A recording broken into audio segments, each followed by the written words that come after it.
Santo. Amén. Que la gracia y el amor de Jesucristo, que nos llama a la conversión, esté con todos ustedes. Y con tu espíritu. Hermanos, buenos días a todos. Buenos días. Sean bienvenidos a esta celebración en la que nos reunimos en este tiempo de Cuaresma para recordar nuestro compromiso de conversión, teniendo a la base el amor de Dios. Al comenzar nuestra celebración, reconozcamos delante de Dios nuestros pecados.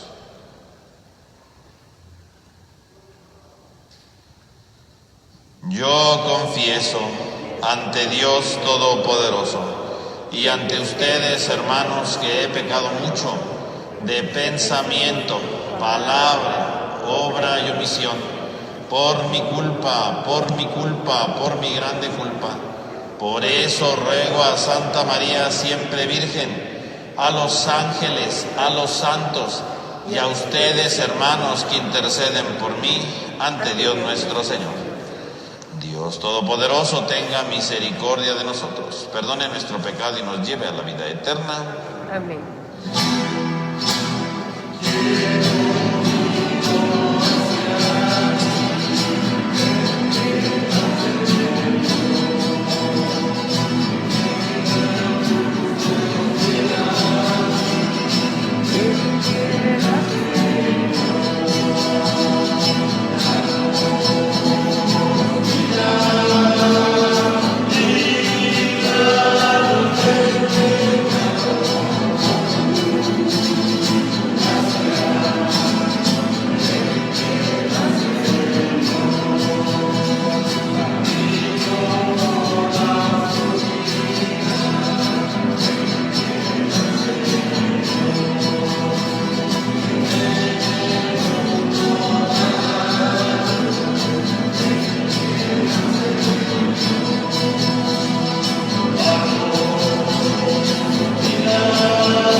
Oremos.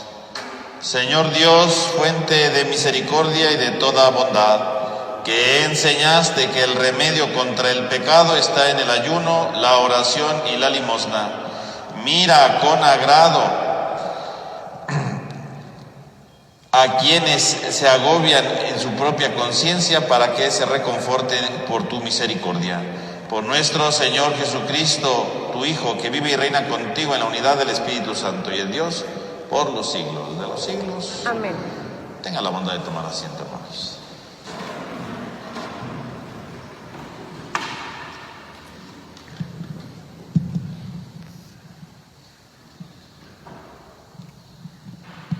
Del libro del Éxodo.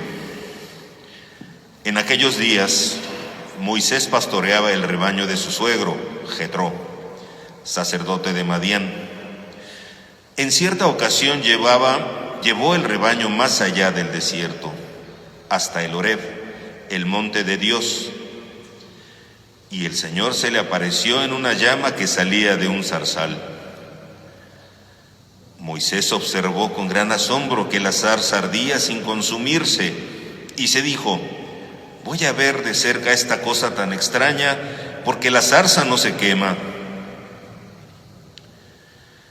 Viendo el Señor que Moisés se había desviado para mirar, lo llamó desde la zarza: Moisés, Moisés. Él respondió: aquí estoy. Le dijo Dios: no te acerques, quítate las sandalias, porque el lugar que pisas es tierra sagrada. Y añadió: yo soy el Dios de tus padres, el Dios de Abraham, el Dios de Isaac y el Dios de Jacob. Entonces Moisés se tapó la cara, porque tuvo miedo de mirar a Dios.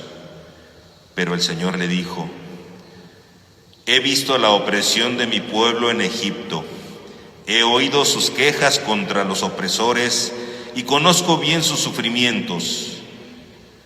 He descendido para librar a mi pueblo de la opresión de los egipcios, para sacarlo de aquellas tierras y llevarlo a una tierra buena y espaciosa, una tierra que emana leche y miel.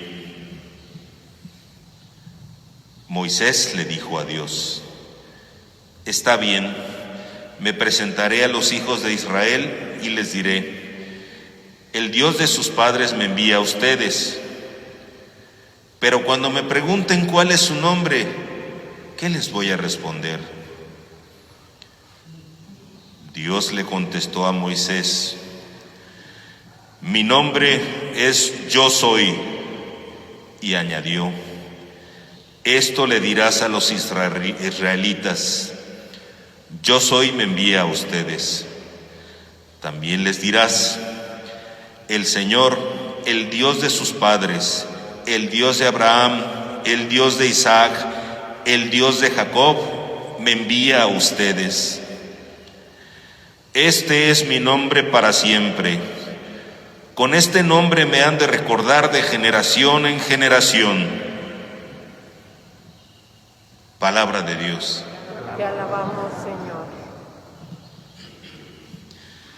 El Señor es compasivo y misericordioso. El Señor es compasivo y misericordioso. Bendice al Señor, alma mía, que todo mi ser bendiga su santo nombre. Bendice al Señor, alma mía, y no te olvides de sus beneficios. El Señor es compasivo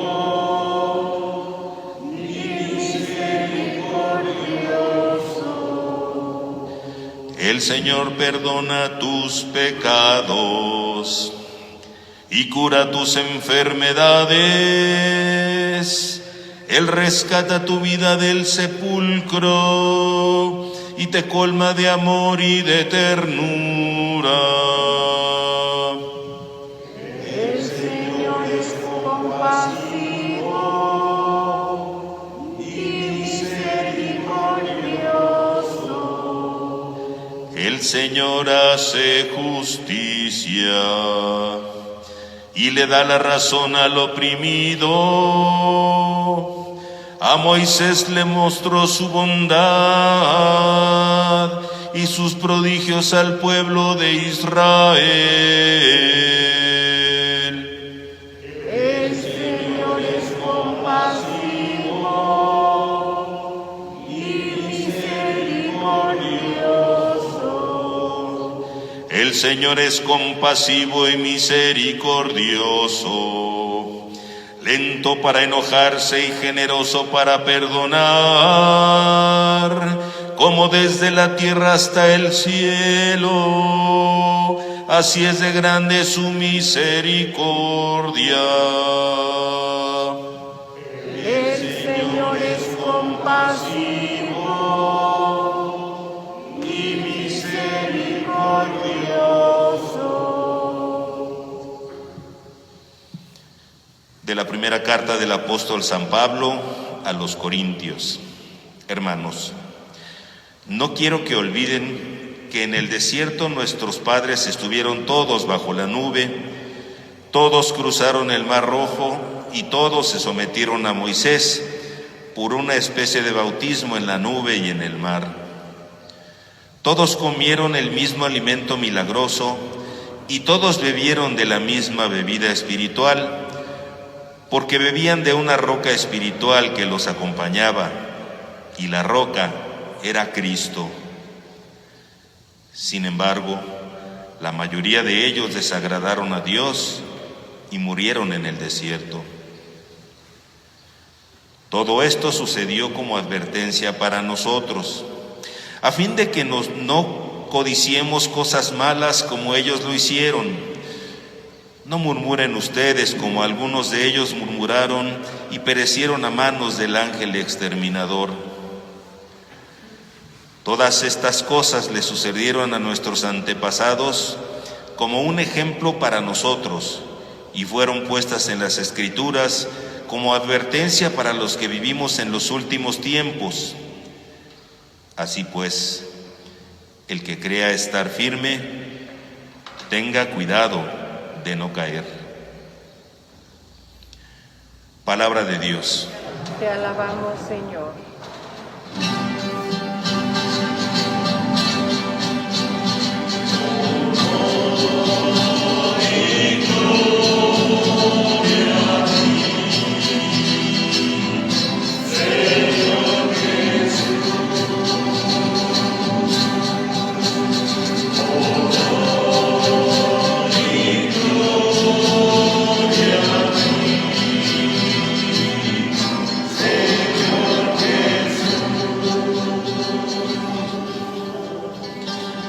Conviértanse, dice el Señor, porque ya está cerca el reino de los cielos.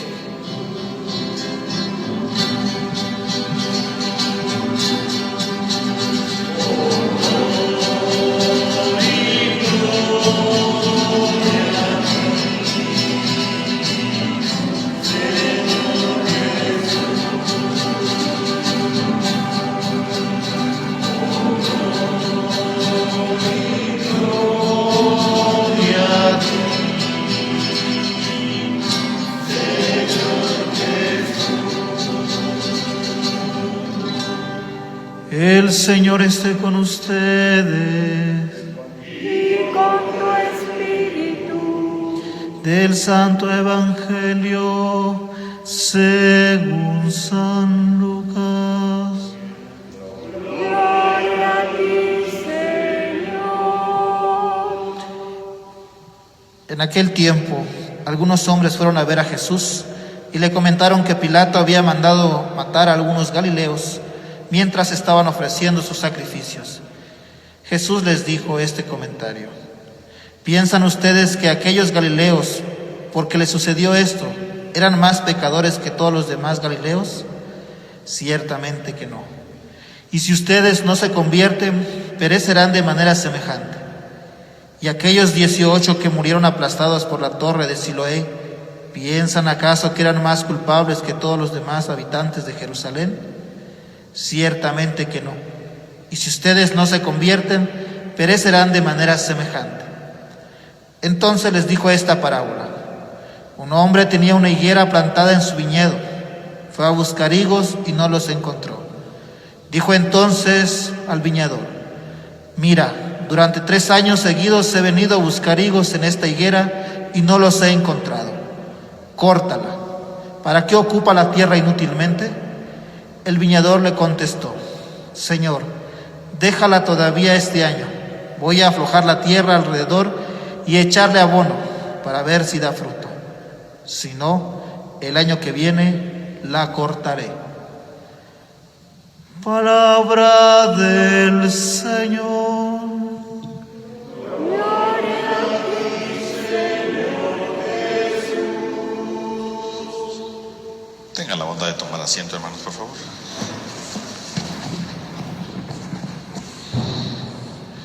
Hermanos, el tiempo de la Cuaresma es sin lugar a dudas un tiempo para la reflexión y sobre todo para la conversión. Una de las características o uno de los hilos conductores de la Cuaresma es la conversión. Y la conversión tenemos que entenderla no simplemente como un cambio de vida, ¿no? Como el, ay, vamos a ser mejores, ¿no? La conversión es sobre todo un cambio de mentalidad, el cambiar nuestro modo de pensar. el cambiar nuestra manera de entender las cosas. Porque en el fondo, si cambiamos de vida, no es solamente porque hacemos un esfuerzo, ¿verdad?, externo, sino la conversión viene de la mente. Si yo me convenzo, si yo estoy convencido de las cosas, yo cambio mis obras. Porque alguien que cambia, ¿verdad?, dice, a ver, ya voy a ser mejor, ¿verdad?, y empieza a cambiar, al poco tiempo vuelve a caer. Pues porque no estaba convencido, ¿no? Sí, decía, tengo que cambiar, tengo que ser mejor, tengo que ser más amable, tengo que enojarme menos, tengo que hacer... Sí, pero me estaba como obligando, ¿no? Pero en mi mente no estaba convencido de eso, ¿no? Decía, lo voy a hacer para que no me regañen, lo voy a hacer para que no haga esto, lo voy a hacer... No, nunca cambiamos de vida así. La conversión es el cambiar la mentalidad. En la medida que yo cambio mi modo de pensar, mi modo de entender las cosas, entonces mi vida va a cambiar. Por eso muchas personas tratan de cambiar y nunca cambian, porque no están convencidos del cambio, ¿no? ¿Verdad? Es como cuando a un niño le dice, no hagas esto y esto, y entonces el niño dice, bueno, ya no lo voy a hacer porque van a regañar, ¿no? Para que mi mamá no me vea. Pero el día que no la ve la mamá, lo hace, porque el niño no estaba convencido de eso, ¿no? Está ahí cuidándose que no lo vean, que no lo regañen, que no le digan, ¿no? Está ahí a las vivas. Pero eso no es cambio de vida, ¿no? Es solamente engañar a los otros, ¿no? Y a veces nos queremos engañar dizque cambiando de vida. Pero la verdadera cambio de vida, la verdadera conversión se da precisamente cuando nos convencemos de eso, cuando cambiamos nuestro modo de ser, nuestro modo de pensar, nuestro modo de ver la vida y empezamos a verlas como Dios las ve, como el Evangelio lo propone. Ahí comienza la conversión. Y si nosotros no nos convertimos, entonces estamos optando por no querer ser mejores, porque en el fondo no estamos convencidos del proyecto, no estamos convencidos del plan de Dios, ¿no? Finalmente a eso se refiere, ¿no? Esas son como las características esenciales.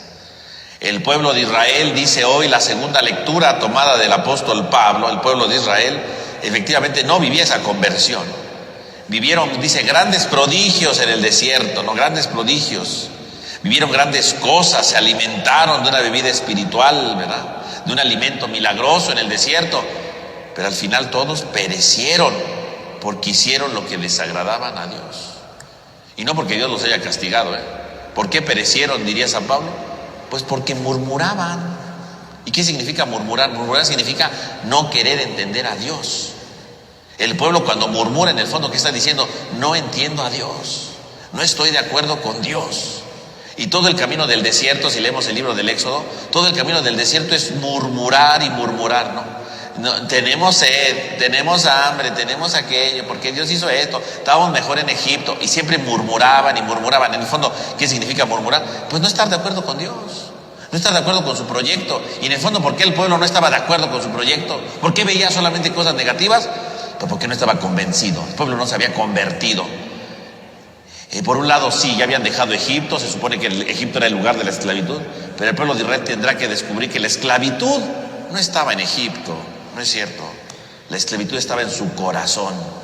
Por eso cuando estaban en el desierto empezaron a murmurar, porque seguían siendo esclavos y seguían criticando a Dios y seguían sin comprender a Dios. ¿Por qué? Porque eran esclavos, porque no conocían a Dios, eran esclavos. Y ahí va ahí el pueblo murmurando. Por lo tanto, la conversión, donde decíamos, no solamente es de obras. El pueblo de Israel, diríamos, se convirtió, ¿verdad? Fue libre porque salió de Egipto. No es cierto, porque en Egipto se la vivieron murmurando sin comprender a Dios. Nunca se convirtieron. Y por eso dice que murieron. Murieron no porque decíamos porque Dios los castigó. Murieron porque en el fondo frustraron su vida. Nunca pudieron ser libres realmente. Murieron esclavos porque nunca comprendieron a Dios. Porque siempre estuvieron señalando a Dios. Porque siempre estuvieron quejándose de Dios. Porque en realidad aparentaban ser libres caminando por el desierto cuando su corazón seguía atrapado en Egipto, añorando Egipto, pensando en lo que dejaron en Egipto y viendo solamente las cosas malas de la vida. Y a veces somos como el pueblo de Israel, viendo nada más lo malo, viendo nada más lo negativo, viendo nada más a ver en qué van fallando las cosas, ¿no? Ahí vamos por la vida siempre así, ¿no? Viendo lo negativo siempre, ¿no? Y estando mal y quejándonos y destruyendo, etcétera, ¿no? A veces vivimos de esa manera, mis hermanos, quejándonos, señalando, viendo lo negativo en lugar de ver lo positivo, ¿no?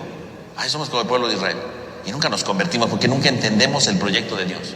¿Y por qué Dios permitió esto? ¿Y por qué Dios permitió lo otro? ¿Y por qué Dios aquí? ¿Por qué Dios allá? Nunca entendemos el proyecto de Dios, ¿no? Nunca somos capaces de abrirnos a ese proyecto y de comprender lo que Dios tiene para nosotros, ¿no? Nos encerramos en nosotros mismos, nos encerramos en nuestras propias categorías y no comprendemos a Dios, no nos convertimos, no entendemos el proyecto de Dios, ¿no? Y como no lo comprendemos, dice, murieron, es decir, frustraron su vida, ¿no? Murieron en el desierto, no entraron a la tierra prometida. ¿Y por qué no entraron a la tierra prometida? Porque la tierra prometida significa vivir unidos a Dios, ¿no? Si yo me la viví murmurando, si yo no fui capaz de cambiar mi mentalidad, mi forma de ver, si nunca entendí el proyecto de Dios, bueno, pues, ¿cómo voy a entrar a la tierra prometida? La tierra prometida quiere decir en la Biblia vivir unido a Dios. Si en el desierto se esforzaron por separarse de Dios, si en el desierto se esforzaron por enemistarse con Dios, si en el desierto se la vivieron criticando a Dios, espiritualmente hablando, no puedes estar en la tierra prometida, ¿no? La tierra prometida empieza no cuando llegaron ahí atravesaron el río Jordán, no. La tierra prometida empezó en el momento que unen su corazón a Dios.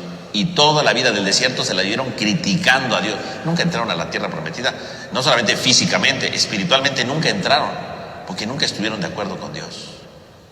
Por lo tanto, el tiempo de la Cuaresma es el tiempo de la conversión, para entrar a la tierra prometida, para unirnos a Dios. Esto es la Cuaresma.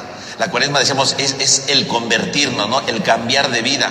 Pero el cambiar de vida, ¿por qué? Cambiar de vida porque queremos encontrarnos con Dios. La conversión implica cambiar nuestra forma de pensar. ¿Para qué? Para entrar a la tierra prometida, para estar unidos a Dios, para entender qué es lo que Dios me pide, para entender cómo reaccionar ante las dificultades de la vida a la luz del Evangelio, a la luz del proyecto de Dios, a la luz de su palabra, comprometiéndome desde la palabra de Dios. Esa es la conversión y esa es la Cuaresma, mis hermanos. Cada año se nos recuerda que tenemos que convertirnos. Cada año es el recordatorio para saber que estamos mal. Cada año es el momento para levantarnos y decir, tengo que estar unido a Dios, tengo que estar unido con el Señor, tengo que cambiar mi modo de vida. No puedo seguir en la vida murmurando, es decir, atentando contra Dios, quejándome de Dios, señalando a Dios, ¿verdad? Y en el fondo, ¿qué significa quejarse de Dios? Señor, quejarse de Dios significa no amar, ¿no? Quejarse de Dios significa no respetar. Quejarse de Dios significaría, ¿verdad? Murmurar significaría estar en contra del proyecto de la misericordia, ¿no? A eso significaría espiritualmente murmurar, ¿no? Cada vez que yo, ¿verdad? Digo, no, yo no voy a perdonar a fulano, es una murmuración contra el amor de Dios. Cada vez que yo digo, no voy a compartir esto, ¿verdad? No se lo merece, es murmurar contra el amor de Dios, ¿no? Cada vez que yo le deseo el mal a alguien, eso es murmurar contra el amor de Dios. Y en la medida que murmuramos, pues no vivimos en la tierra prometida, ¿no? No vivimos unidos a Dios, aunque recemos, ¿no? Aunque comulguemos, porque finalmente, por un lado, externamente demostramos algo, pero espiritualmente nos estamos alejando de Dios, porque murmuramos contra su amor, murmuramos contra su misericordia, murmuramos contra su donación, murmuramos contra su entrega, ¿no? Nos alejamos de su misericordia. Por lo tanto, mis hermanos, podemos contemplar nosotros entonces ya de entrada con este texto, precisamente que la Cuaresma es el tiempo para volver a acercarnos a Dios, convertirnos, vivir en la tierra prometida y descubrir que a veces estamos muy murmuradores, ¿no? Es decir, muy en contra del proyecto de Dios, ¿no? Y no porque lo digamos con las palabras, la murmuración no solamente es con palabras, es con la actitud, ¿no? Con nuestra manera de vivir, ¿no? Y la Cuaresma entonces es el tiempo de la conversión para cambiar la murmuración por la aceptación, por el entender el plan de Dios. Así entonces la Cuaresma se convierte en esta oportunidad de cambio, ¿no? En este querer cambiar, en este querer ser mejor, en este querer transformarnos profundamente para acercarnos al Señor. Y todavía es tiempo, ¿no? Tenemos tiempo, mientras estemos en este mundo tenemos tiempo para convertirnos. Mientras estemos en este tiempo tenemos oportunidad para acercarnos a Dios, para vivir unidos con Él. Mientras tengamos tiempo podemos transformar nuestra vida y vencer la murmuración espiritual. Y es lo que nos dice hoy Jesús en el Evangelio, ¿no? Cuando con esta parábola de la higuera, ¿no? Que dice que la higuera no estaba dando frutos, ¿no? Y la higuera representa, ¿verdad?, el pueblo de Dios. Y nos representa a nosotros. La higuera que no da frutos. Llevo 3 años y no da frutos. ¿Y qué significa no dar frutos? Pues es lo mismo que dice San Pablo en la primera lectura. Murmurar. Porque no dar frutos significa no amar, ¿no? No dar frutos significa ser envidioso, no dar frutos significa ser injusto, no dar frutos significa pelear todo el tiempo, ¿no? No dar frutos significa vivir en oposición al amor, es la murmuración. Vean cómo está relacionada la segunda lectura con el Evangelio, ¿no? Con la parábola, ¿no? El pueblo que murmura y muere, ¿no? La higuera no da un frutos, ¿qué es lo que dice? Córtenla, que muera, ¿no? Que muera la higuera. Si no da frutos, no tiene sentido que esté aquí estorbando y ocupando un lugar de otro árbol que sí pudiera dar frutos, ¿no? Que muera, ¿no? La higuera que no da frutos frustra su vida, ¿no? Frustra su existencia. No tiene ningún sentido, ¿no? Se puede plantar otro árbol ahí. Si es para dar sombra, planto otro que dé sombra y que dé frutos, ¿no? Finalmente, córtela la higuera, ¿no? Que se muera la higuera. Cortarla significa su fin, ¿no? Su desenlace. Significa que entonces, si no da frutos, que muera. Se frustra. Así como el pueblo de Israel, que murmuró, no dio frutos, murió en el desierto, ¿no? Se frustró, no quiso entender nunca a Dios. Y nunca quiso entender a Dios, no dio frutos. Como la higuera no da los frutos, que se corte. Y sin embargo, en la parábola ocurre algo más que en el desierto del pueblo de Israel no pasó. Aparece el viñador que dice, no, vamos a darle otro chance, otra oportunidad, un año más. ¿Y quién es el viñador? El viñador es la imagen de Cristo, ¿no? Es Cristo el que viene precisamente a salvarnos, a darnos una oportunidad más. Vamos a darle un tiempo más. Vamos a dar una nueva oportunidad. No da frutos, vamos a darle oportunidad. No hay que cortarla de tajo. Sí, es una higuera que no sirve porque lleva 3 años sin dar frutos, sí, que está frustrada en su vida. Vamos a darle una oportunidad. Vamos a darle un nuevo dinamismo en su vida, ¿no? Vamos a darle una nueva chance en su historia. Y entonces aparece ahí este viñador que es la imagen de Cristo. Y es Cristo que viene siempre en nuestra vida, a nuestro encuentro. Es Cristo que ha venido a dar su vida por nosotros para tener una nueva oportunidad, para volvernos a abrir al amor, para volvernos a dar los frutos que el Señor espera. Y entonces dice, vamos a darle un nuevo año para que dé frutos. Y entonces dice, ¿qué vamos a hacer para que dé frutos? Y entonces dice, vamos, verá, todavía a darle este año. Voy a aflojar la tierra a su alrededor y a echarle abonos. 2 características fundamentales. Voy a aflojar la tierra. ¿Y qué significa eso de aflojar la tierra? Aflojar la tierra, ¿verdad? Se refiere en aquel momento, ¿verdad? A removerle la tierra, ¿verdad? Y a revolverla con otra tierra, ¿verdad? Para darle más nutrientes y hacer una especie de surco, ¿verdad? Alrededor del árbol para que conserve la humedad, ¿verdad? Eso es algo muy importante, ¿no? Nosotros a veces nada más regamos así las plantas, pero en realidad cuando uno va cuidando los árboles, ¿verdad? Y sobre todo este tipo de árboles que dan frutos, se hace una especie de surco para que se conserve la humedad mucho más tiempo y pueda seguirse alimentando del agua. Aunque esté un calor fuerte, permite que el árbol esté fresco, ¿verdad? En sus raíces, porque se va dando lo necesario para que pueda absorber el agua, ¿no? A eso se refiere aquí. Por lo tanto, quiere decir que Cristo quiere darnos una oportunidad nueva para que dejemos de murmurar, para que empecemos a dar frutos. ¿Cómo? Poniendo un surco. Y entonces, ¿cuál es ese surco de agua que quiere poner hoy? Pues es su gracia, sus regalos, sus dones, alimentarnos de cosas buenas. Si lo pensamos bien, la Cuaresma pues es el recordatorio, ¿verdad? De que Dios quiere hacer un surco en nuestra vida para alimentarnos de cosas nuevas, ¿no? Para alimentarnos de una vida nueva, de una nueva existencia, ¿no? Esa es la Cuaresma. Es el Señor que vuelve a recordarnos, mira, no estás dando tus frutos, estás bien murmurador, estás en contra del amor. Vamos a darte el surco, ¿verdad? Y empieza a alimentarte de cosas que vale la pena. Empieza a alimentarte mejor de obras buenas, ¿no? Empieza a alimentarte de cosas positivas. Descubre lo bueno de la vida, ¿no? No andes quejándote de lo malo. Si uno se empieza a alimentar de lo malo, pues no, se muere, ¿verdad? No da uno fruto, se seca. No, el surco es lo que conserva la humedad, lo que conserva la vida. Y el Señor nos va dando todos los días cosas de vida, ¿no? Que a veces no vemos, porque nos gusta ver nada más lo malo, nos gusta ver la desgracia, nos gusta ver los errores, nos gusta ver... No. El surco significa Dios que me va dando su gracia con pequeños regalos, empezar a ver las cosas buenas de los demás, empezar a ver las cosas buenas de los que me rodean, empezar a ver las cosas buenas de lo que vale la pena. En su propia palabra, ¿verdad? Si escuchamos la palabra de Dios, ese es un surco de agua que nos va alimentando, ¿verdad? Para saber cuál es el proyecto de Dios, para entender qué es lo que Dios tiene para nuestra vida. Incluso si cada domingo venimos a la misa, la misa es un surco de agua fresca que llega a nuestra raíz, que a la que podemos alimentarnos de una palabra que es buena, de una palabra que nos nutre y que nos da vida.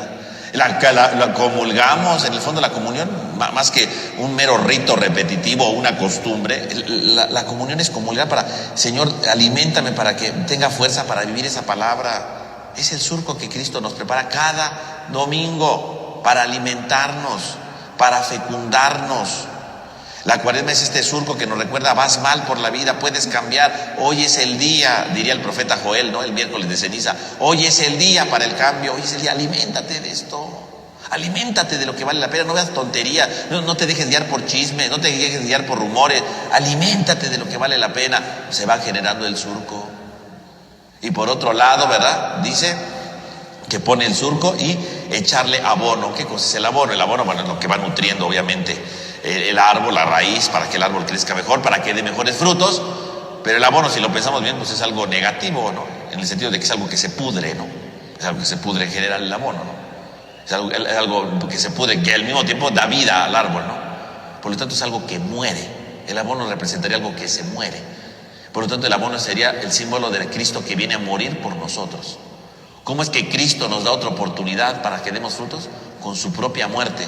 Porque con su muerte nos ha salvado, porque con su muerte se ha entregado, porque con su muerte se ha dado totalmente en favor de nosotros, porque con su muerte nos ha dado su gracia para que podamos vivir y tener una nueva experiencia en la vida. Con su muerte podemos empezar a tener una nueva historia. Con su muerte voy a darles todas las herramientas, voy a darles una nueva vitalidad, y con mi muerte les voy a dar la gracia, la grande amor fundamental para que su vida cambie, para que su vida se renueve. Mis hermanos, estamos todavía en el tiempo, ¿verdad? El árbol algún día, si no da frutos, lo corta, ¿no? Al final de cuentas, se frustra y se corta, ¿no? La vida algún día se acaba. Todavía es tiempo, hoy tenemos tiempo para cambiar. Hoy tenemos tiempo para empezar a dar frutos. Hoy tenemos tiempo para aprovechar este surco y alimentarnos de las cosas que nos enriquecen y nos hacen más humanos. Hoy tenemos el tiempo para aprovechar la muerte de Cristo, que nos ama y que quiere darnos la salvación. Hoy tenemos el tiempo. Hoy es el momento fundamental de la historia. Hoy es el momento privilegiado de la historia. Hoy es. No esperemos a decir un día, Dios nos ama y es paciente, Dios nos ama y tengo otra oportunidad. Sí, pero mañana no sabemos si estaremos vivos. En el fondo lo que Jesús nos trata de decir con este evangelio es: Dios es paciente, Dios nos ama, Dios nos da muchas oportunidades. No posterguemos la misericordia, no posterguemos el amor, no demos más oportunidades a ver cuándo cambio. Hoy podemos empezar a cambiar, hoy podemos empezar a dar nuestros pequeños brotes de frutos en nuestro entorno para ser mejores con los demás, y hoy podemos empezar a dar los primeros signos de la misericordia de Dios en nuestra vida en esta Cuaresma. Pues que el Señor Todopoderoso nos ayude a dar estos frutos auténticamente, y nos ayude sobre todo, ¿verdad?, dando estos frutos, a vencer la murmuración, para empezar a vivir unidos con Dios en esa tierra prometida que el Señor tiene para cada uno de nosotros. Que así sea.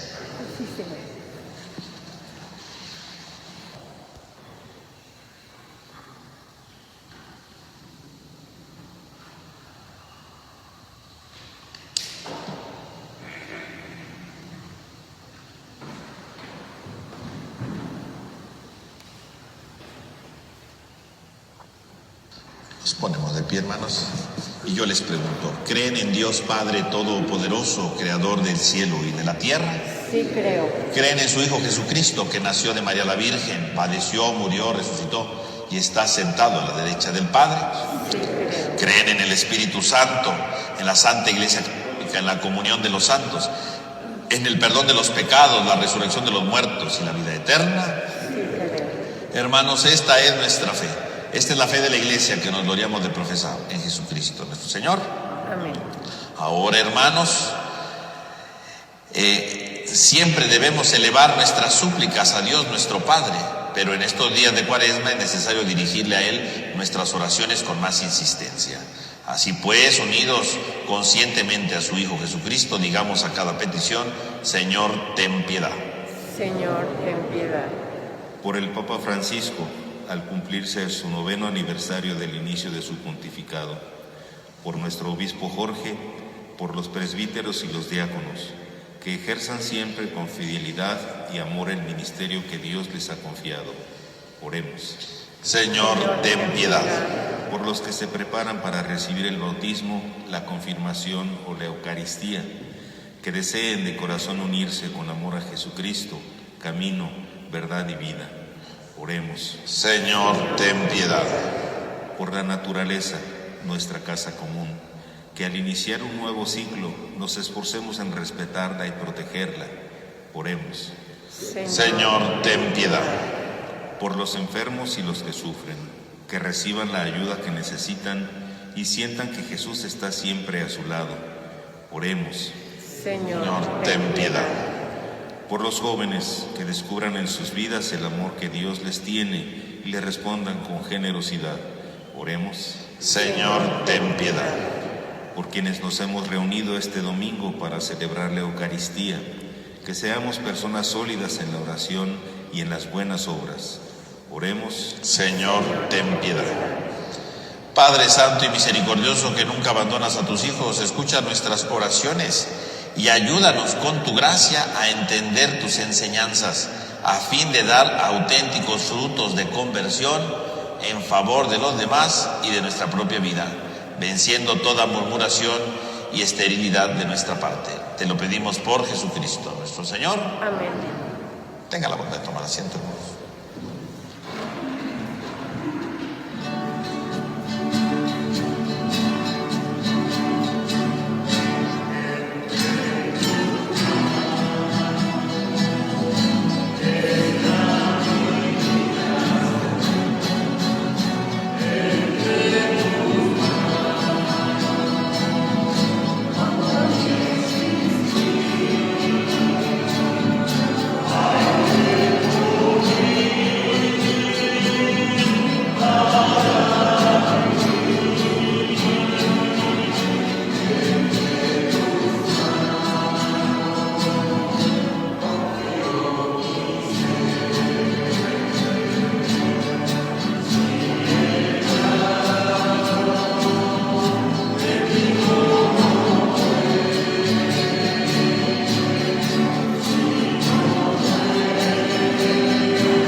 Oren, hermanos, para que este sacrificio, mire ustedes, sea agradable a Dios Padre Todopoderoso. El Señor reciba de tus manos este sacrificio para alabanza y gloria de su nombre, para nuestro bien y el de toda su santa Iglesia. Por estas ofrendas, Señor, concédenos benigno el perdón de nuestras ofensas y ayúdanos a perdonar a nuestros hermanos. Por Jesucristo, nuestro Señor. Amén. Que el Señor esté con ustedes. Y con tu espíritu. Levantemos el corazón. Lo tenemos levantado hacia el Señor. Demos gracias al Señor nuestro Dios. Es justo y necesario.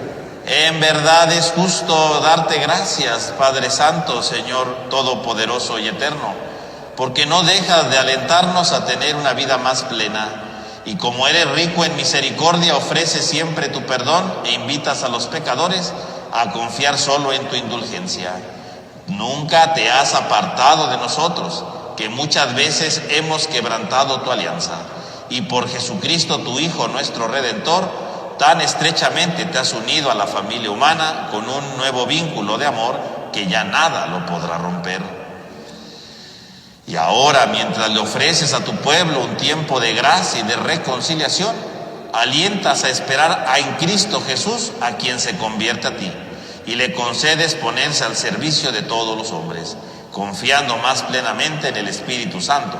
Por eso, llenos de admiración, ensalzamos la fuerza de tu amor, y proclamando la alegría de nuestra salvación con todos los coros celestiales, cantamos sin cesar el himno de tu gloria.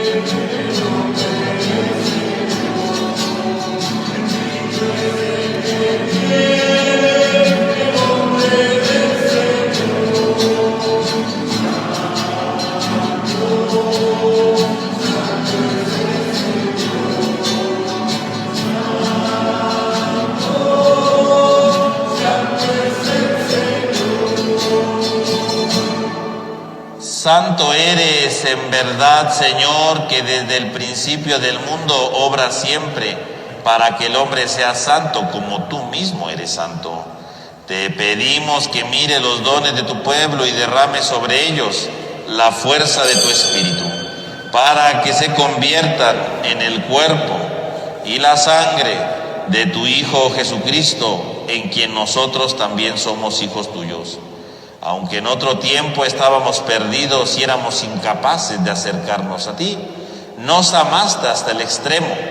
Tu Hijo, que es el único justo, se entregó a sí mismo a la muerte, aceptando ser clavado en la cruz por nosotros. Pero antes de que sus brazos extendidos entre el cielo y la tierra trazasen el signo indeleble de tu alianza, él mismo quiso celebrar la Pascua con sus discípulos. Mientras comía con ellos, tomó pan, dando gracias, te bendijo, lo partió y se los dio diciendo: tomen y coman todos de él, porque esto es mi cuerpo, que será entregado por ustedes.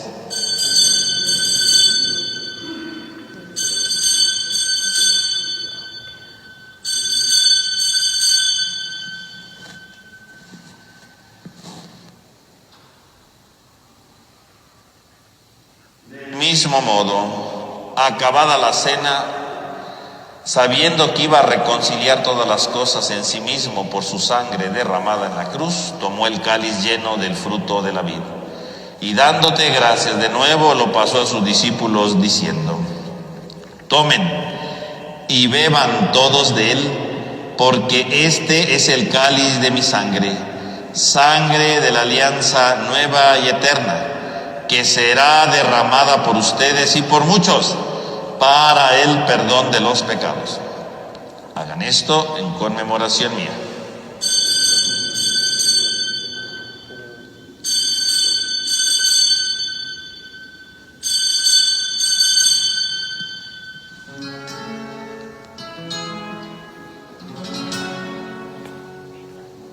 Este es el sacramento de nuestra fe. Anunciamos tu muerte, proclamamos tu resurrección. Ven, Señor Jesús. Así pues, al hacer el memorial de tu Hijo Jesucristo, nuestra Pascua y nuestra paz verdadera, celebramos su muerte y su resurrección de entre los muertos. Y mientras esperamos su venida gloriosa, te ofrecemos, Dios fiel y misericordioso, la víctima que reconcilia a los hombres contigo. Mira bondadosamente, Padre misericordioso, a quienes unes a ti por el sacrificio de tu Hijo, y concédeles por la fuerza del Espíritu Santo que, participando de un mismo pan y de un mismo cáliz, formen en Cristo un solo cuerpo en el que ya no haya ninguna división.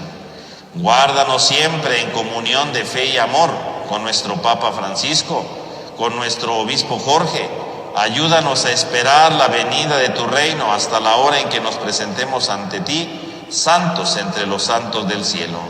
Con Santa María la Virgen, Madre de Dios, con los apóstoles y todos los santos, con nuestros hermanos difuntos que confiamos humildemente a tu misericordia. Y entonces, liberados por fin de toda corrupción y constituidos plenamente en nuevas criaturas, te cantaremos la acción de gracias de tu ungido, que vive eternamente. Por Cristo, con Él y en Él, a ti Dios Padre omnipotente, en la unidad del Espíritu Santo, todo honor y toda gloria por los siglos de los siglos. Amén. Fieles a la recomendación del Salvador y siguiendo su divina enseñanza, nos atrevemos a cantar.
Líbranos de todos los males, Señor, y concédenos la paz en nuestros días, para que, ayudados por tu misericordia, vivamos siempre libres de pecado y protegidos de toda perturbación, mientras esperamos la gloriosa venida de nuestro Salvador Jesucristo. Tuyo es el reino, tuyo poder y la gloria por siempre. Que la paz del Señor esté con todos ustedes. Y con tu espíritu. Como hijos de Dios, intercambian ahora un gesto de paz.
Este es el Cordero de Dios que quita el pecado del mundo. Dichosos los invitados a la cena del Señor. Señor, yo no soy digna de que estés en mi casa, pero una palabra tuya bastará para sanar. Para recibir la comunión les recuerdo que es en la mano derecha, abajo de la izquierda, cubrebocas abajo, comulgamos y luego nos sacudimos ahí sobre la mesa, por favor.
Vamos a hacer nuestra oración de comunión espiritual.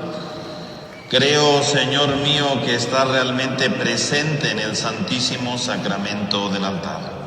Te amo sobre todas las cosas y deseo ardientemente dentro de mi alma. Pero no pudiendo hacerlo ahora sacramentalmente, ven al menos espiritualmente a mi corazón, como si ya te hubiese recibido. Me abrazo y me uno todo a ti. Oh Señor, no permitas que me separe de ti. Oremos. Alimentados en la tierra con el pan del cielo, prenda de eterna salvación, te suplicamos que lleves a su plenitud en nuestra vida la gracia recibida en este sacramento. Por Jesucristo nuestro Señor. Amén. Hasta la casa. Hermanos, el día de mañana, por ser día festivo, no va a haber servicio de oficina para que lo tomen en cuenta. También están haciendo unos arreglos ahí en las criptas, entonces ahorita no hay entrada a las criptas. Esta semana que viene, pues es la fiesta de nuestra parroquia, ¿verdad?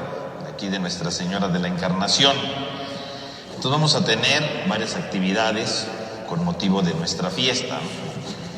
El lunes 21, o sea mañana, vamos a tener como siempre la misa de 7 y después se va a exponer el Santísimo, ¿verdad? Y se va a hacer una meditación a la Virgen María o sobre la Virgen María, mañana a las 8 de la noche. El martes 22 tendremos la misa igual a las 7 y a las 8 tendremos el rezo de los acatistos, ¿verdad? Los acatistos es una oración antigua, ¿verdad? Que surgió en las iglesias orientales, en griego. Bueno, vamos a cantarlo en español nosotros, obviamente, ¿no? En donde cantamos a la Virgen María. La palabra acatistos quiere decir de pie, es decir, es una oración que cantamos a la Virgen de pie. Entonces es un momento para hacer alabanza a la Virgen María. Entonces los invitamos a participar en este momento de alabanza a la Virgen María, cantándole, ¿verdad?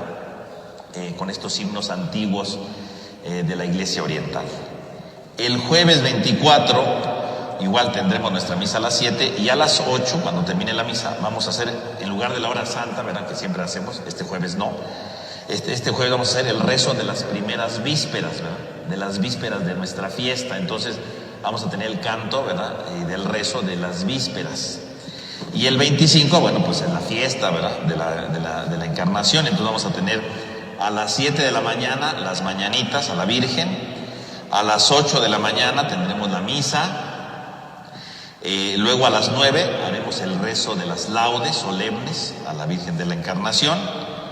A las 12 del día tendremos la misa igual, ¿verdad? De la Encarnación, pero con unción de enfermos. Entonces a las 12 tendremos misa con unción de enfermos, a las 12. A las 4 de la tarde haremos el rezo de la caminata, ¿verdad? Este rezo que se le hace a la Virgen de la Encarnación. Aquí comienza, ¿verdad? El 25 empieza, entonces es el primer mes, ¿verdad? Que empieza el rezo de la caminata. Tendremos aquí el rezo de la caminata a las 4. Después a las 5 tendremos un momento musical aquí, ¿verdad? Vendrá la orquesta del maestro Jorge Mazas y aquí tendremos un momento de música, ¿verdad? Para alegrar, ¿verdad? Con motivo de nuestra fiesta. Y finalmente a las 7 de la noche, pues la misa solemne en honor a la Virgen de la Encarnación. Entonces, pues los invitamos a participar, ¿verdad? Si alguien quiere aquí, ¿verdad? Un horario, ¿verdad? Con las actividades, puede pedirlo de este lado, ¿verdad? Porque con tanta fecha van a decir, pues ya me hice bolas, bueno, puede pedirlo aquí de este lado, ¿verdad? Si lo quiere, ¿verdad? Para que pueda participar de estas celebraciones de nuestra fiesta patronal. Que el Señor esté con ustedes. Y con tu espíritu. Dirige, Señor, los corazones de tus fieles y da en tu bondad a tus siervos una gracia tan grande que cumpliendo en plenitud tus mandamientos nos haga permanecer en tu amor y en el de nuestro prójimo. Por Jesucristo, nuestro Señor. Amén. Y la bendición de Dios Todopoderoso, Padre, Hijo y Espíritu Santo, descienda sobre todos ustedes. Amén. Que Cristo sea su fortaleza, pueden ir en paz. Demos gracias a Dios.